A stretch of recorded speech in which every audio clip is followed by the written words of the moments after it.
Hello friends and gardeners, Mickey and Kathy back with you from Hills Mill Homestead. Glad that you're with us. Today I'm going to show you how to build your own tomato cage basket that is going to last for decades. These are the same ones that I've been using over and over. They're also great for electroculture method, and that is going to be the subject of this video. We have had a lot of comments from our subscribers. They wanted to know how I built these, and so today I'm going to go step by step and show you how it's done. Right now we're out here in my onion bed, and I think that the onions are doing really well this year. Now last year I had some really nice onions, but I believe that these are doing a little bit better according to the dates that I planted from last year. But also I want to show you a little tip. And a lot of you gardeners, if you're like me, you're older than Google, you may know this, but the farmer gave me this tip a long time ago about onions. And he was telling me that when your onions get so big and the blades start falling over, that if you'll notice, eventually this is going to die. So I come along and prune it right where it's bent. And during the growing stage, that's supposed to help it put on more layers and make bigger onions. So this is a test of what I'm doing this year. If you can see half of these onions from here over, I've been pruning the tops, but the other half I haven't been doing anything with them. Now these are all candy and candy red, but if you ask me, these that I've been pruning, they seem to look a little bit bigger than the other side. And they've all started bulbing, and it seems like they're making pretty good bulbs, and I'm hoping that we're really gonna have some good onions this year. But I wanted to share this with you. You can see that once I cut these off, that they'll heal back over. There's an older one. That one is starting to heal completely over. There's one that is healed completely over, healed. But when these big long shoots start falling over, you can see that they eventually start dying. So when I see that that's bent over like that, I'll go to the nearest bend and I'll just prune that. And then in just no time at all, it'll heal over just like this one. And according to Mr. Joel, the onion king of Oklahoma, if you can get 13 layers on each onion, that is the best that you're going to get. Now I've counted some of these. I'm at about 8, 9, 10 on some of them. They may not do any better than that, but that's better than last year. And goodness sakes, that's one of the best things about gardening, is year after year you try to perform better with your vegetables and try to improve on the quality of the food that you're growing. And so that's one of the great benefits about being your own gardener. And you know, if you don't have a lot of acreage, we don't have a lot of acreage here. As you can see, we have to go grow everything in a raised bed. We have to pretty much make containers. So if you've only got a patio or just a driveway, you can grow a lot of food compared to having 2 or 3 acres that you can plow with a tractor. Now, I wish I had a farm, but I don't, so I have to do the best that I can with what I have. So stay tuned with us on this video. I'm about to go get everything gathered up that I'm gonna need to show you how to make my cage, the tomato basket. And meanwhile, Miss Kathy is gonna show you some progress on our vegetables, and gonna have a few pictures in here, and check those out while I go get everything prepared.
All right, here we go. I'm going to show you how I make our tomato basket cage. First of all, you're going to need a pair of clines, a good pair of pliers. You're also going to need some bolt cutters.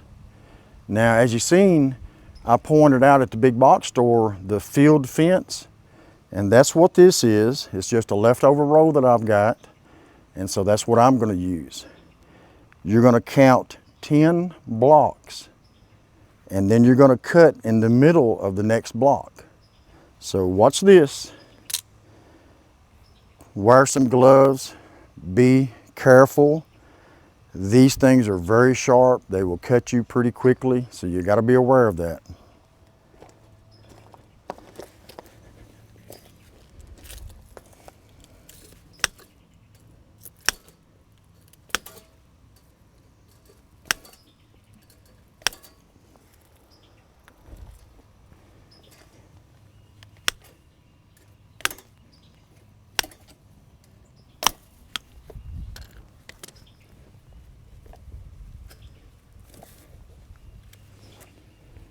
There we go.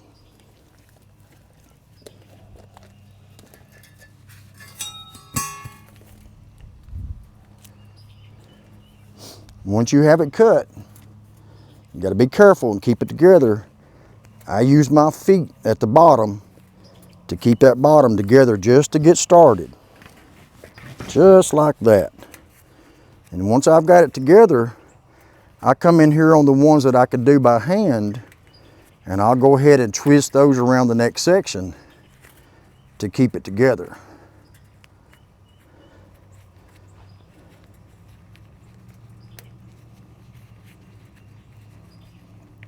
If you need to, you just use your pliers. Once I have one of them, I'm going to turn it sideways to make it a little bit easier. I'm going to get all of it together, and then you can just twist it backwards if you like.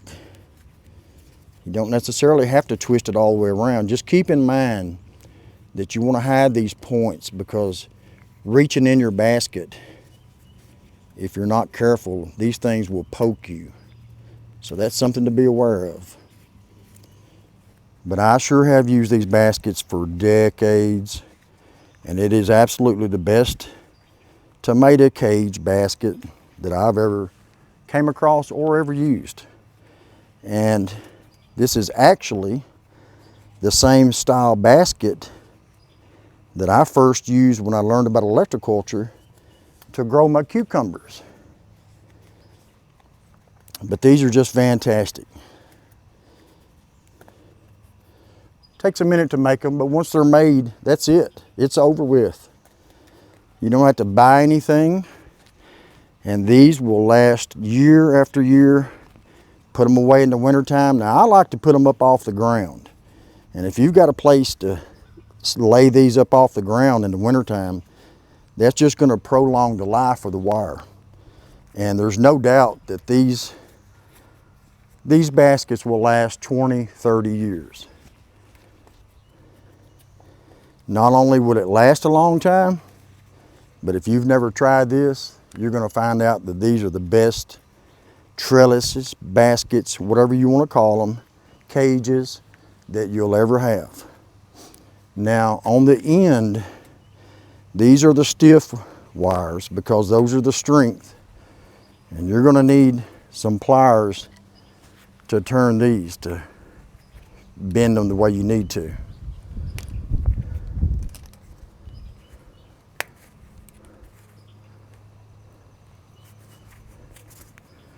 And yes, it's not easy.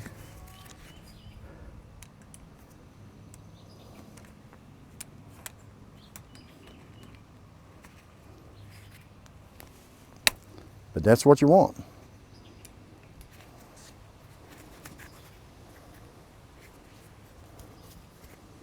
Bring it right around. And there you are. Now I can do a little bit more to clean that up a little bit. I don't like those poking out. So we'll fix that real fast. Push that down, make it nice and round. And there you go. There is my Electroculture tomato basket.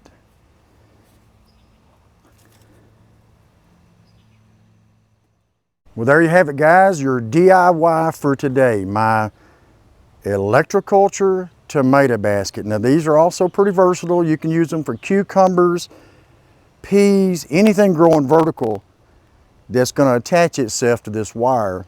These just work awesome. If you have never tried them, once you try them, you'll never use anything else again. So that's going to conclude this video. And listen, we really appreciate you spending your time watching our video. We hope that our content has been helpful. If you're not a subscriber, goodness gracious, what are you waiting for? Subscribe to our channel, help support us, give us a thumbs up, share, all that, notifications, let us know, comments, send us some questions. We get back as fast as we can on all of that. So have a great day, and goodness, we appreciate you watching.